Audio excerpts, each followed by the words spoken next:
Édouard Selesniov. Avez-vous déjà entendu ce nom?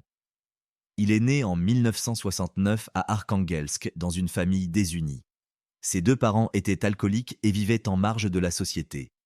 Au début des années 70, les autorités décidèrent de retirer la garde aux parents de Selesniov. Le jeune Édouard fut alors placé dans un orphelinat où il passa son enfance et une partie de son adolescence.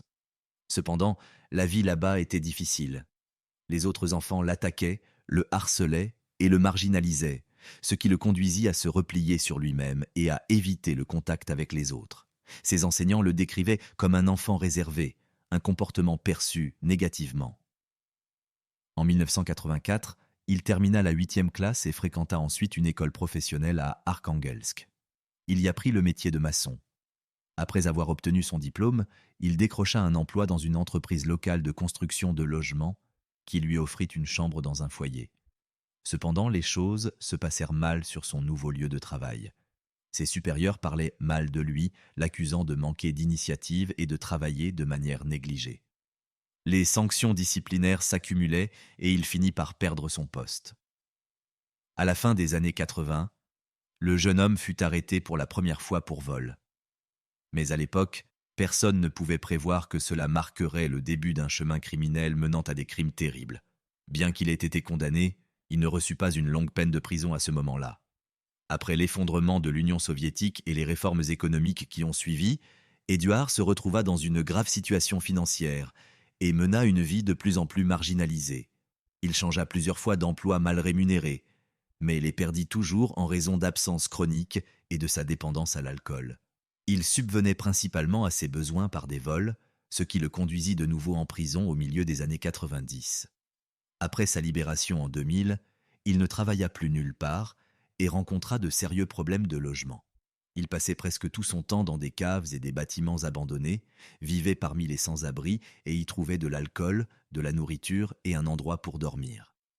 En 2002, Édouard commit finalement 2 meurtres sur des sans-abri. Cela se produisit sous les yeux d'autres sans-abri qui alertèrent immédiatement la police. Le criminel ne tenta pas de s'enfuir et fut arrêté sur les lieux du crime. Après son arrestation, il affirma qu'il était sous l'influence de l'alcool au moment des meurtres et qu'il ne se souvenait plus des circonstances exactes. Il fut inculpé. Et le 27 août 2003, le tribunal de district d'Arkhangelsk le déclara coupable de tous les chefs d'accusation. La sentence fut fixée à 13 ans et 6 mois de détention dans une colonie pénitentiaire à régime sévère. On pourrait penser que l'histoire d'un meurtrier ordinaire s'arrête ici, mais ce n'était que le début. Après sa libération, Édouard trouva temporairement refuge dans un foyer pour sans-abri local. Toutefois, il n'avait pas l'intention de changer de vie. Après son temps en prison, il ne voulait pas travailler, mais il lui fallait trouver de quoi se nourrir. La faim constante et ses problèmes financiers l'obligèrent à chercher une solution. Il commença à attraper des animaux errants, les tuer et les dépecer. Leur viande lui servait de nourriture ou il l'échangeait contre de l'alcool en prétendant qu'il s'agissait de bœuf. Mais cela ne lui suffit bientôt plus. Son premier meurtre humain fut celui d'un sans-abri de 50 ans qu'il avait rencontré en 2016 dans un centre d'hébergement. Ils avaient bu ensemble de grandes quantités d'alcool et lorsque l'homme s'endormit, Édouard le poignarda. Il dépeça ensuite le corps et se nourrit de sa chair pendant des semaines. Plus tard, il déclara sans émotion aux enquêteurs « Les chiens et les chats étaient ennuyeux. Je voulais essayer quelque chose de nouveau. » Il jeta les restes de l'homme dans un étang sur la rive gauche du fleuve Arkhangelsk.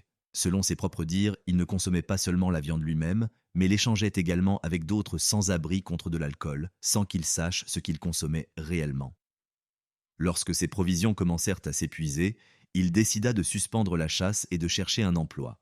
Cependant, il ne parvint pas à décrocher un poste officiel, se contentant de petits boulots. C'est lors de l'un de ses travaux qu'il fit la connaissance de sa prochaine victime. À la mi-2016, Édouard rencontra un homme de 40 ans, las de sa vie errante, qui désirait ardemment se stabiliser. Grâce à l'un de ses emplois occasionnels, il apprit qu'un homme louait une chambre. Peu de temps après, il emménagea avec lui dans un appartement situé rue Republikanskaya. Ensemble, ils subvenaient à leurs besoins grâce à des travaux temporaires et partageaient fréquemment des verres. Cependant, Édouard n'avait pas l'intention de dépenser son argent pour de la nourriture. Ils continuaient à attraper des chats, des chiens et des oiseaux pour se nourrir de leur viande. Pourtant, avec le temps, la faim se fit à nouveau sentir. En 2017, après une autre beuverie, alors que son colocataire était ivre et profondément endormi, il l'attaqua. Il traîna le corps de l'homme jusqu'à la salle de bain, le plaça dans la baignoire et commença à le démembrer. Il rangea la viande dans le réfrigérateur, tandis qu'il jetait les os dans le fleuve. Malgré cet acte atroce, le meurtrier continua de vivre dans le même appartement, comme si de rien n'était. Vers la fin de l'année, le père du disparu commença à chercher son fils. Un jour, il frappa à la porte de l'appartement où Édouard vivait toujours. Le criminel lui ouvrit et, d'une voix calme, le convainquit qu'il avait loué la chambre de son fils jusqu'à la fin de l'année pour 35 000 roubles. Il prétendit que le fils était parti à Saint-Pétersbourg pour y trouver du travail. Le père inquiet accepta d'abord cette explication et s'en alla. Le temps passa, mais il n'y avait toujours aucune trace de son fils.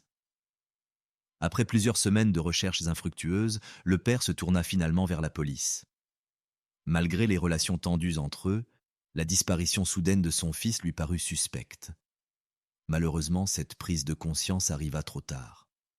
Avant l'arrivée de la police, Édouard avait déjà tué une autre victime, un homme de 34 ans. Il suivit le même schéma. Il lui proposa un endroit pour dormir et de l'alcool. Lorsque le nouvel ami fut ivre et s'endormit, il le poignarda, dépeça le corps et utilisa la chair comme nourriture. Les enquêteurs mirent longtemps à trouver des indices accablants. Il manquait de preuves concrètes. Mais ensuite, le père du disparu fit une découverte troublante. Il trouva la veste de son fils, dans la poche de laquelle se trouvait le passeport de Selesniov, bien qu'il ait prétendu auparavant ne pas posséder de documents. De plus, lors d'une visite, des parents remarquèrent des morceaux de viande étranges dans le réfrigérateur. Mais lorsque la police arriva plus tard pour les examiner, ils avaient disparu. Il n'y avait toujours pas de preuves directes. Un enquêteur expérimenté décida finalement d'examiner la baignoire de plus près. Après le démontage de la construction en fonte, il découvrit des taches suspectes. Les échantillons de la substance gélifiée furent envoyés pour analyse. Le résultat était sans équivoque. Il s'agissait de sang humain. D'autres analyses ADN révélèrent que le sang provenait à la fois de Selesniov et du propriétaire de l'appartement assassiné. Sous la pression écrasante de preuves irréfutables, le criminel finit par faire un aveu complet. Il décrivit aux enquêteurs en détail tous les meurtres qu'il avait commis et se déclara prêt à participer aux investigations.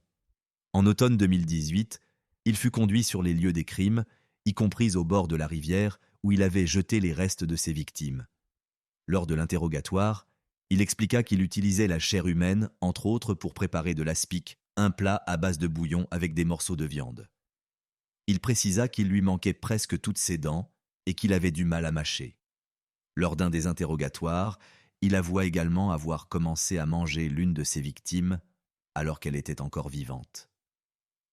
Lorsque les enquêteurs demandèrent des précisions, il raconta que son compagnon de beuverie s'était endormi après plusieurs verres et qu'il avait alors ressenti une faim intense. Il prit donc un couteau, découpa un morceau de chair dans le corps de l'homme endormi et le goûta. L'homme se réveilla de douleur, mais il l'étrangla aussitôt. Après s'être assuré que sa victime était morte, il continua à dépecer le corps. Ces crimes abominables ont choqué non seulement la région, mais tout le pays. Au début de l'année 2019, Édouard commença à se faire passer pour irresponsable. Il retira ses aveux, clama son innocence et affirma qu'il avait commis les meurtres sous l'influence de voix. Durant l'été de cette même année, il fut admis dans une clinique spécialisée pour une évaluation psychiatrique. Là, il fut observé pendant plusieurs semaines par des experts qui rendirent finalement leur verdict. Le criminel fut déclaré sain d'esprit et donc pleinement responsable de ses actes. À l'automne 2019, l'enquête fut close et le dossier transmis au tribunal régional d'Arkhangelsk. Pour la ville, ce procès était sans précédent. Des mesures de sécurité renforcées, des dizaines de journalistes, mais sur les bancs des parties civiles, une seule personne était présente. Un homme âgé aux cheveux gris, vêtu d'une simple veste, entra dans la salle d'audience. Hésitant, il s'arrêta devant les sièges vides, n'osant pas s'asseoir. Les lèvres serrées, le regard baissé. Il était le père de l'une des victimes, le seul proche présent à un procès qui a bouleversé tout le pays.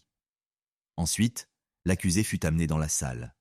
Un homme d'âge indéterminé, avec une barbe négligée et de longues rouflaquettes. Son apparence évoquait davantage celle d'un vieux gnome délaissé que celle d'un être humain. C'était l'homme qui avait brutalement assassiné et mangé 3 personnes. 2 d'entre elles étaient sans abri, et la troisième avait également connu une vie difficile. Le procès débuta le 14 janvier 2020. Selesniov se montra provoquant et impassible. Dès le début, il dit seulement brièvement et sans émotion « Monsieur le juge ». Les enquêteurs durent se rassembler les preuves avec difficulté. Ce n'était pas parce que l'accusé était particulièrement rusé ou prudent, c'était plutôt parce que ses victimes n'étaient recherchées par presque personne. L'homme menait lui-même une vie discrète et grise, et les proches des autres victimes n'ont jamais pu être retrouvés. Les audiences du procès furent publiques et attirèrent une attention médiatique considérable. Le 31 janvier 2020, le jury rendit son verdict. Selesniov fut reconnu coupable de tous les chefs d'accusation. Le 16 mars de la même année, le tribunal le condamna à la réclusion à perpétuité. Dans ses derniers mots, il commença par dire « Je suis vraiment désolé », mais il ne termina jamais sa phrase. Il ne présenta jamais d'excuses à la victime ou à sa famille. De plus, le tribunal donna suite à la plainte civile et condamna l'accusé à verser 1 million de roubles au père d'une des victimes. Après l'annonce du verdict, il fut transféré dans la tristement célèbre colonie pénitentiaire pour condamner à perpétuité Polar Hall dans la situation Carpe. Début 2020, Édouard tenta d'intenter un procès pour obtenir une indemnisation de 90 000 roubles. Il affirmait que son droit à un procès dans un délai raisonnable avait été violé. Cependant, la Cour suprême rejeta la plainte. Pour ses crimes antérieurs, il avait déjà passé 13 ans en prison. Il passera désormais le reste de sa vie derrière les barreaux. Actuellement, il est toujours en vie et purge sa peine de réclusion à perpétuité. Aujourd'hui, il a 56 ans.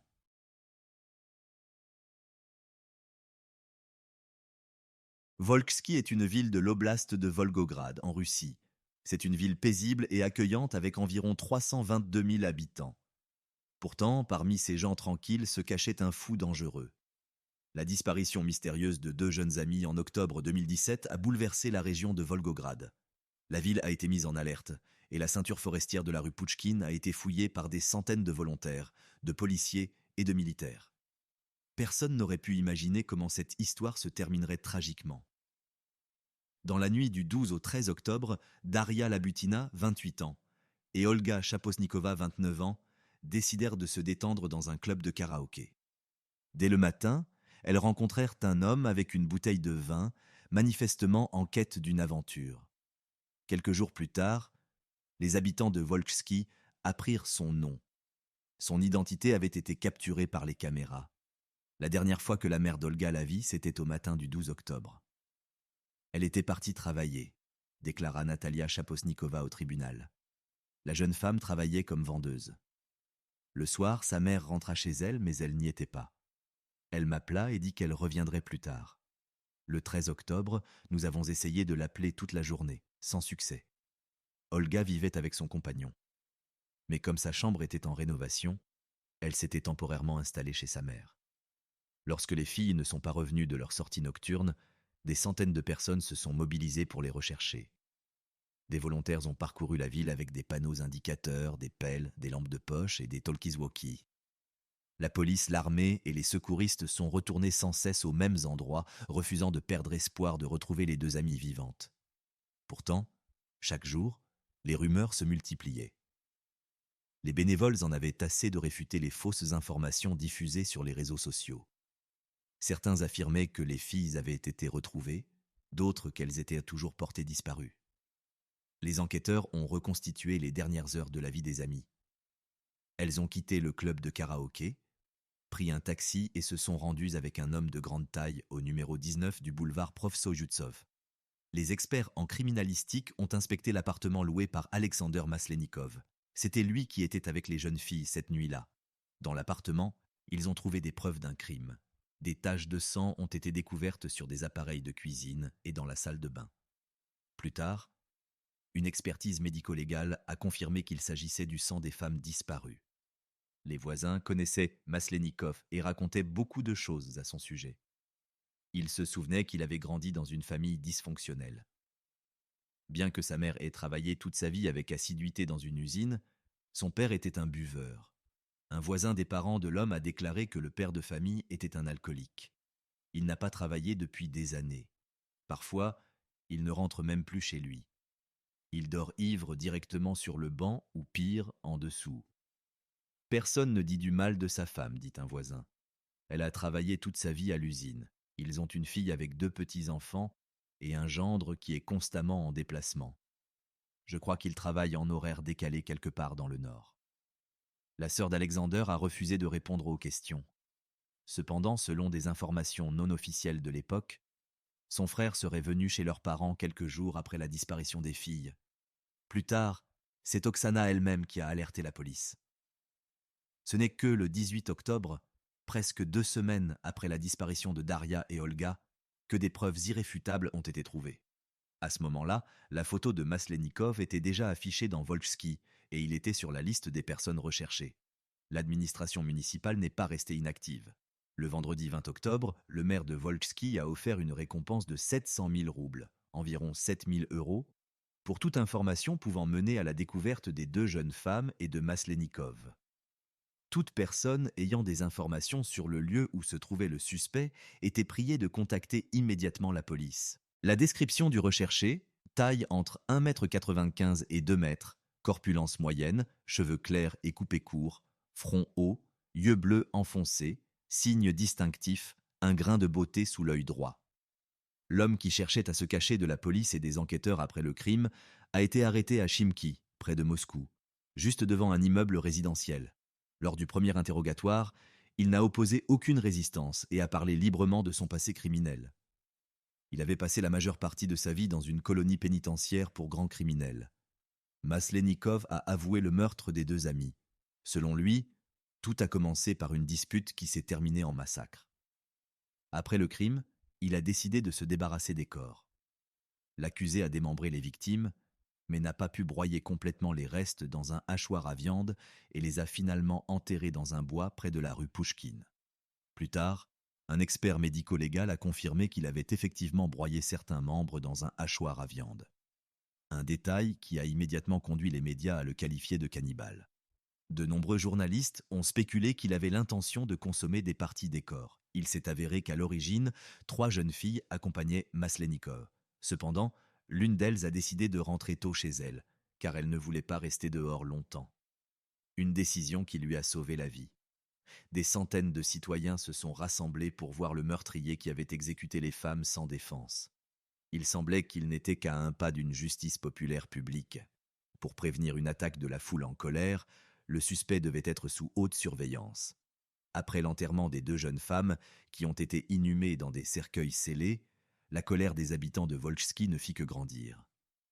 Les détails du crime se répandirent rapidement dans la ville. Maslenikov déclara qu'il avait appelé un taxi après la soirée karaoké avec ses victimes.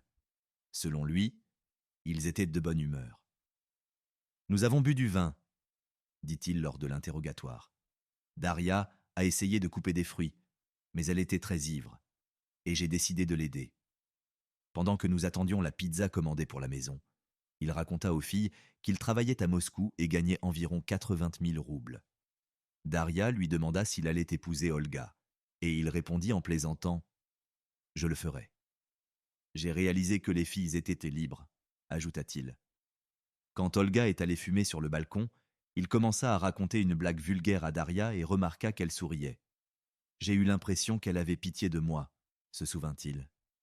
J'ai tendu la main pour l'embrasser, mais elle m'a repoussé. À ce moment-là, il lui aurait accidentellement tranché le poignet avec le couteau avec lequel il venait de couper la pizza. Cette coupure bouleversa la soirée. Selon la version de Maslenikov, Daria a commencé à crier et à le menacer et il l'a suivi, effrayé, dans la salle de bain. « J'ai eu une sorte de réflexe », a-t-il déclaré devant le tribunal. « J'ai poignardé Daria. À ce moment-là, Olga Chaposnikova a couru dans la salle de bain. Je me suis retourné et je l'ai poignardée. Je ne sais pas pourquoi. Selon ses dires, elle a halté, a glissé au sol et a cessé de respirer. Je n'ai pas appelé d'ambulance, car elles étaient mortes sur le coup et j'étais sous le choc. Après l'incident, il est allé sur le balcon pour fumer, a pris les téléphones portables des filles et a quitté l'appartement. » Interrogé quelque temps plus tard, il raconta une autre version. Il se souvint soudain qu'il avait été seul avec Olga avant le meurtre, puis qu'il voulait continuer avec Daria. « J'ai décidé de tuer Daria. Je l'ai jetée dans la baignoire et tiré le rideau, » dit-il. Selon lui, Olga entra dans la salle de bain à ce moment-là. Je ne suis pas sûr qu'elle ait réalisé ce qui se passait. D'après la version de l'accusé, il emmena Olga dans la chambre, l'attacha et lui mit un drap dans la bouche. Quand elle acquiesça, il fit les 100 pas dans la pièce avant de lui mettre un paquet de pilules dans la bouche. Elle ne les a pas toutes avalées, avoua-t-il. Pour empêcher la jeune fille de crier, il reprit le drap. Dans l'affaire du massacre de 2 amis à Volchsky, une autre personne impliquée est apparue, la sœur de Maslenikov, Maria Romashkova. Il s'avère qu'elle a aidé son frère à se débarrasser des corps. Tous deux ont acheté une vieille voiture spécialement destinée au transport des cadavres. Puis, elle est allée dans l'appartement pour inspecter la scène du crime. Devant le tribunal, elle a affirmé n'avoir vu aucune trace de sang ni perçu aucune odeur. Plus tard, ils sont retournés dans l'appartement. Maslenikov a glissé un morceau de papier dans la serrure pour vérifier si quelqu'un d'autre était entré. En franchissant la porte, sa sœur a remarqué un panneau indiquant la vidéosurveillance.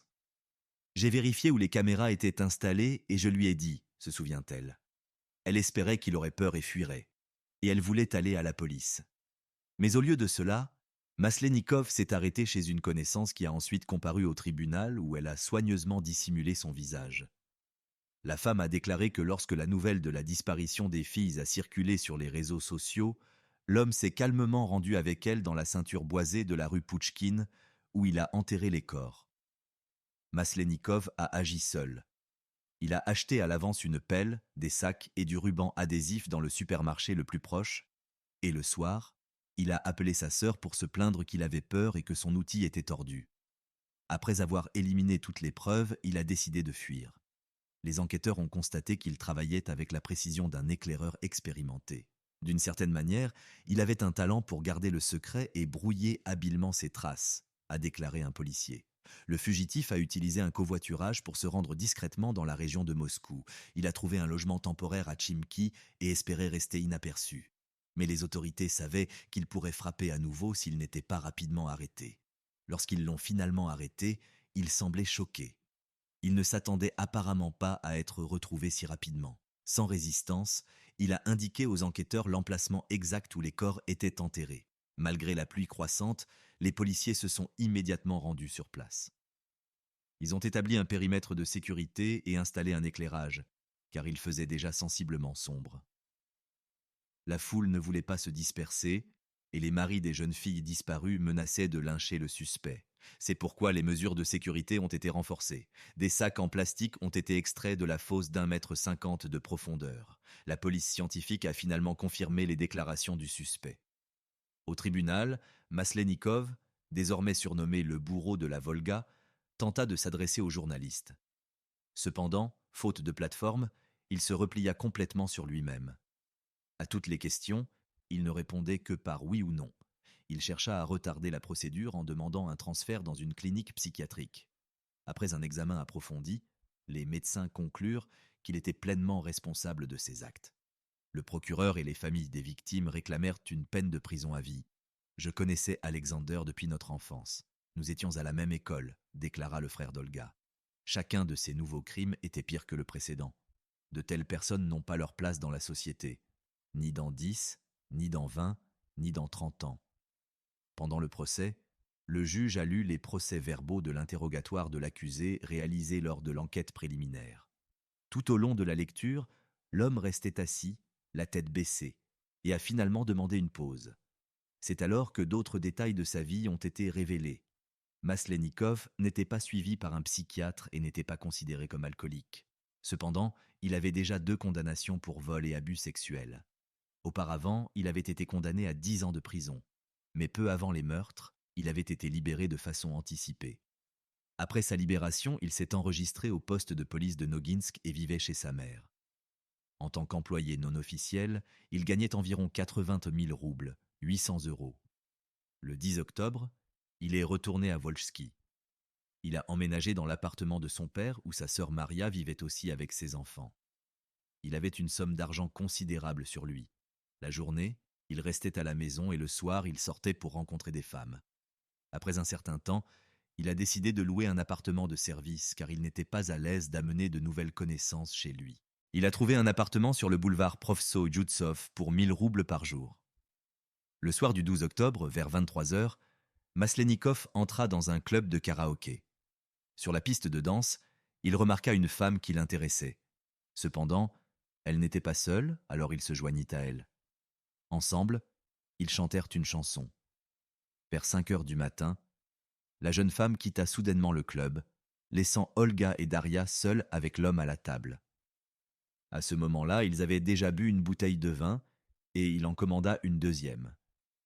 Ensuite, ce furent les femmes elles-mêmes qui proposèrent d'aller dans un autre bar. Pourtant, il les invita plutôt chez lui, où de la vodka et des fruits les attendaient déjà. Les proches des victimes rejetèrent catégoriquement les allégations de Maslenikov, selon lesquelles il aurait eu des relations intimes avec les femmes. Selon les résultats de l'examen médico-légal, il n'y avait aucune trace de contact sexuel sur le corps des victimes. Le 27 février, le tribunal a prononcé le verdict final. Maslenikov a été condamné à 23 ans de prison, 10 ans en cellule, 13 ans dans une colonie de haute sécurité, ainsi que 2 années supplémentaires de restriction de liberté. En outre, les mères des victimes ont chacune reçu une indemnisation d'1 million de roubles, 10 000 euros. Le ministère public, qui avait requis une peine de réclusion à perpétuité, a jugé le verdict trop clément et a annoncé son intention de faire appel. Dans ses derniers mots, le condamné a exprimé ses condoléances aux familles des victimes, a montré des remords et a demandé la clémence du tribunal. Il a écouté le verdict calmement, contrairement aux proches des femmes assassinées. Ce n'est pas une peine à perpétuité, se sont-ils indignés. Ce monstre sera donc un jour à nouveau libre. Un ami des victimes a ajouté « Il purgera sa peine et sera libéré. Mais nos filles ne reviendront jamais. Je ne doute pas que la prison ne change pas ces gens. Il a déjà été incarcéré et sorti libre. Et que voyons-nous? À peine sorti de prison, il a de nouveau commis un crime. Le tribunal a décidé d'informer les familles des victimes sur le lieu où Maslenikov purgera sa peine. Lui-même s'opposait à cette décision car il avait déjà reçu des menaces. Si je le croise, je ne garantis rien, a déclaré le compagnon d'Olga. Je m'occuperai personnellement de lui et prendrai sa place derrière les barreaux. Peu importe la durée de sa peine, je l'attendrai et ensuite, peu m'importe ce qui arrivera. Selon les médias, Maslenikov purge la première partie de sa peine dans une prison de la ville de Balachov, dans la région de Saratov. D'autres détenus ont indiqué qu'il n'y jouissait pas d'un statut élevé. On le qualifie de mou, ont rapporté ses codétenus. C'est ainsi que la hiérarchie carcérale désigne ceux qui ne tiennent pas parole, coopèrent avec l'administration ou ne peuvent pas se défendre. La plupart des prisonniers l'évitent. En 2023, une rumeur circulait dans la région de Volgograd selon laquelle Maslenikov aurait été gracié. Sur les réseaux sociaux, plusieurs habitants prétendaient l'avoir vu en ville. Certains se sont même tournés vers les rédactions de journaux locaux pour confirmer ou infirmer cette information. Dans les commentaires, on disait que l'homme avait été aperçu dans des magasins ou des lieux publics. Les journalistes locaux ont interrogé le service de presse de la région de Saratov, mais n'ont reçu qu'un refus officiel. Ces informations relèvent de la protection des données personnelles. Elles sont communiquées uniquement aux proches du condamné. Nous ne sommes pas autorisés à commenter cela. L'avocat de Maslenikov a également déclaré qu'il n'était pas au courant d'une éventuelle libération de son client. Jusqu'à présent, aucun indice confirmé ne prouve que le criminel est réellement en liberté. Personne n'a pu le photographier. Pour le moment, cela reste donc une simple rumeur.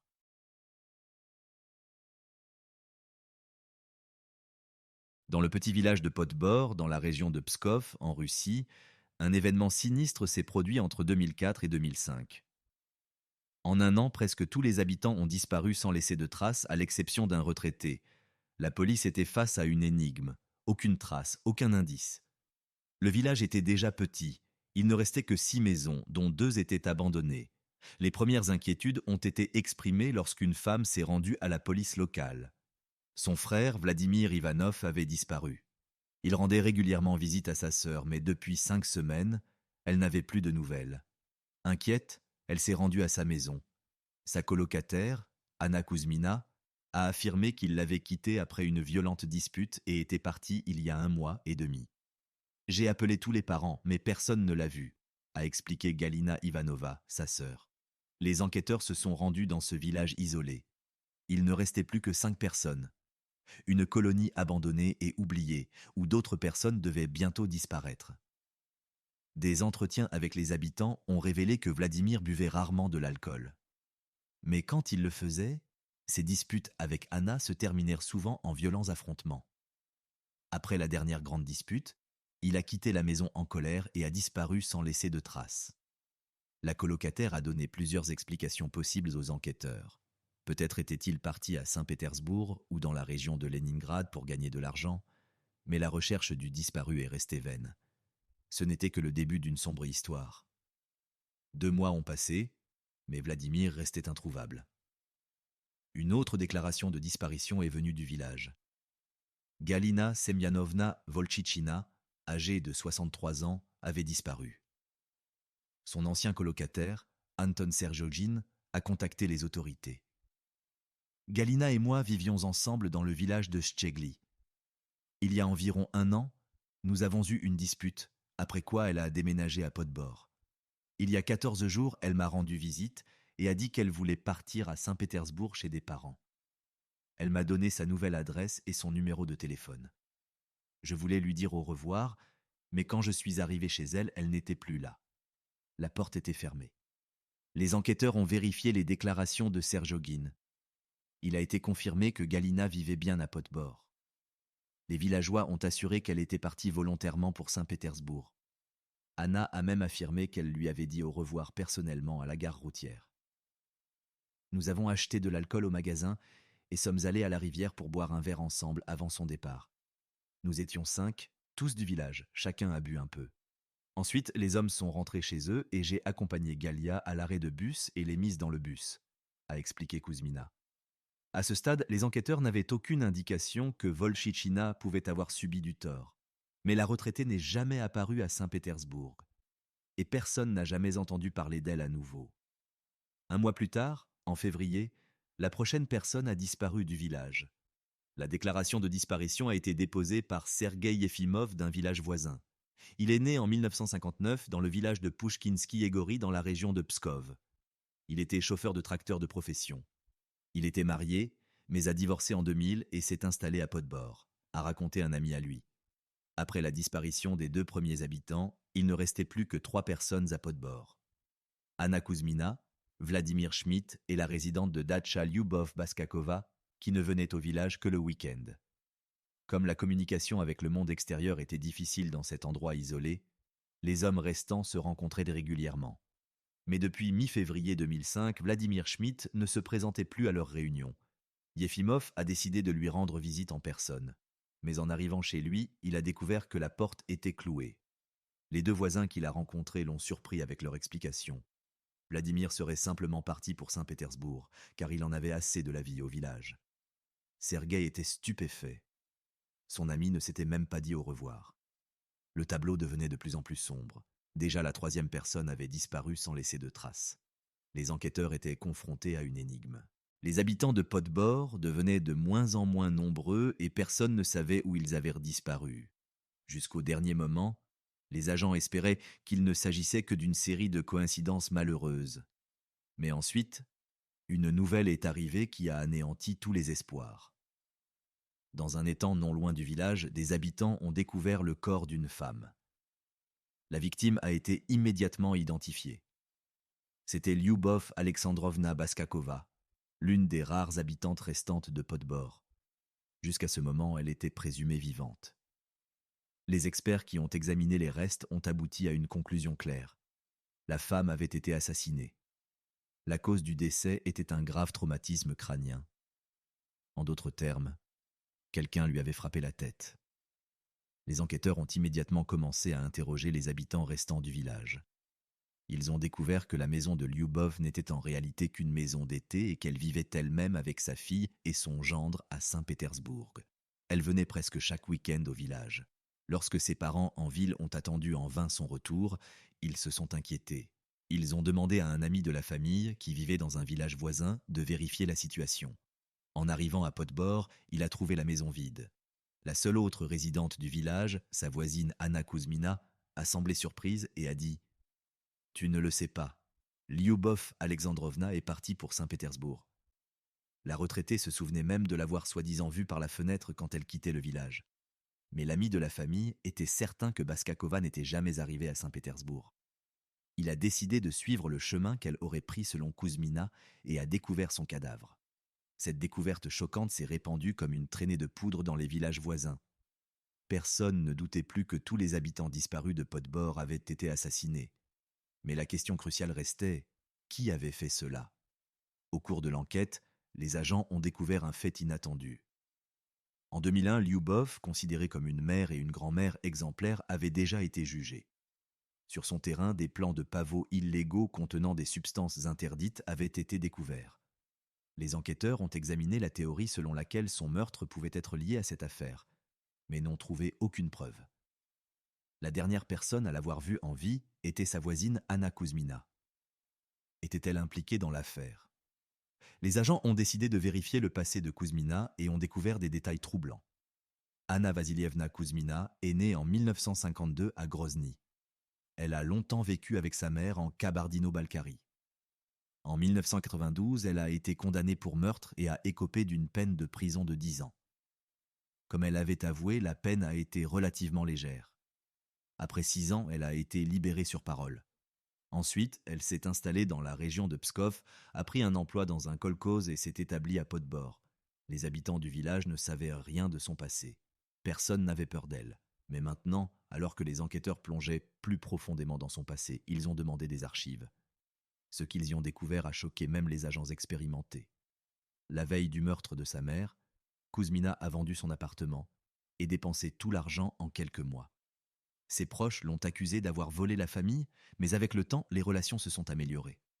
Ce jour fatidique, alors que sa mère rangeait devant le miroir, Kouzmina a remarqué un lourd objet métallique sur la table. Soudain, elle l'a saisi et a asséné un coup mortel à sa mère. La méthode du meurtre ressemblait à celle de Baskakova. Les enquêteurs ont compris qu'ils devaient agir rapidement.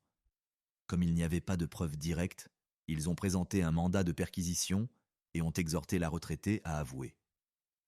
Elle n'a pas hésité longtemps et a raconté en détail tout ce qui s'était passé dans le village. Pendant qu'elle avouait, les agents ont fouillé sa maison. Un vieux calendrier accroché au mur a attiré leur attention. Il datait de l'année précédente et sur l'une des dates, une croix rouge était dessinée. Lorsque les enquêteurs ont demandé ce que cela signifiait, Kouzmina a répondu calmement « C'est le jour où mon mari est mort ». Les enquêteurs se sont regardés. Après avoir vérifié la période, ils ont découvert que cela s'était produit en novembre 2005. Les aveux ultérieurs de Kouzmina ont mis toutes les pièces du puzzle en place et ont finalement dissipé tous les doutes sur ce qui se passait réellement dans le village.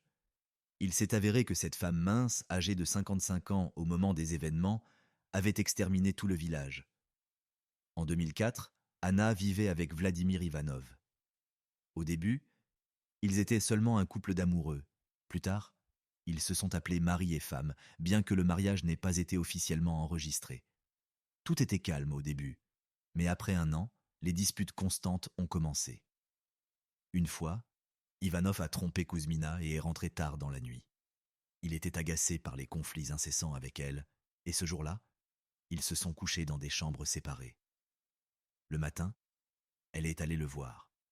Ivanov dormait et à côté du poêle se trouvait un marteau. La femme s'est approchée par derrière et l'a tué, tout comme autrefois sa mère. Ensuite, elle a traîné le corps dehors et l'a brûlé dans un poêle en fer. Mais il existe une autre version. Selon certains rapports, Kouzmina a traîné le corps dans le marais et l'y a noyé. Dans tous les cas, après avoir éliminé le corps, elle est rentrée tranquillement chez elle et a inscrit la date sur le calendrier pour ne pas oublier de commémorer son mari. Laissée seule sans argent, Kouzmina aurait pu mourir de faim. Mais ses voisins l'ont aidée, certains avec de la nourriture, d'autres avec de l'argent.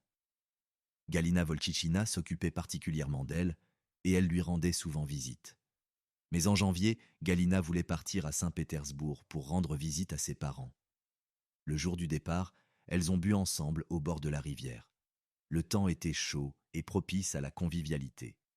À un moment donné, Volchichina a constaté qu'une partie de ses économies manquait.